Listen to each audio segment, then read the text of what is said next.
I'm joined now from Brussels by Margot Wallström, Vice President of the European Commission. Your boss, José Manuel Barroso, said the treaty isn't dead, the treaty is alive. Can you explain to voters what they would have to do to kill it?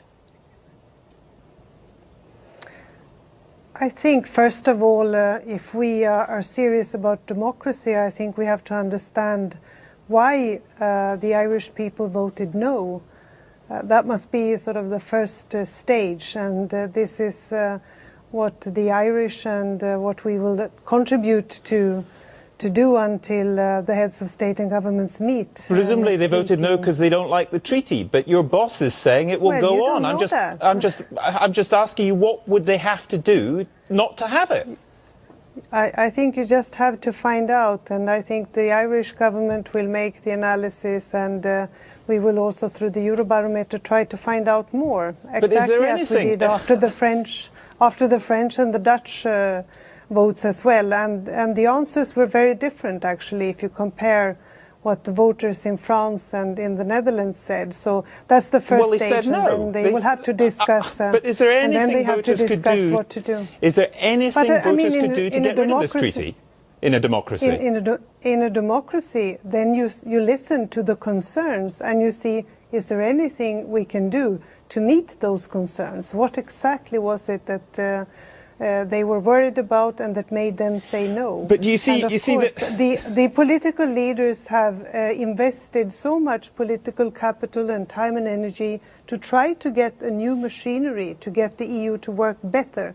So of course they will not give up easily. They will try to find a way forward, because we need to make it more democratic and more open and more effective. But do you see that the fundamental problem here is that many voters throughout Europe think that the EU is an undemocratic imposition, and they don't object to membership of the EU, they just object to the way it's being run and things are imposed on them. And when voters say no, you say we're going to go on and trying to find a way to make you say yes.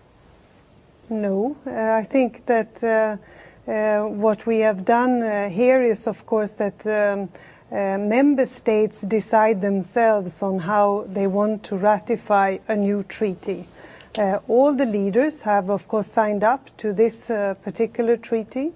And in Ireland, according to the national constitution, they have to have a referendum.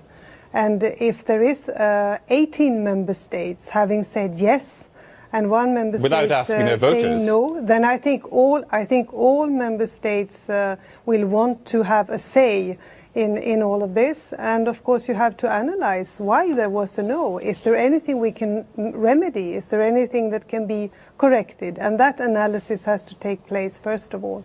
But just to go back to the point, for the voters, the only voters who've had a say on this treaty, the only ones, the Irish voters, very intelligent, very well-informed people, quite a big turnout, they said no, and yet the process still goes on. So therefore, that is absolutely what people mean by the democratic deficit.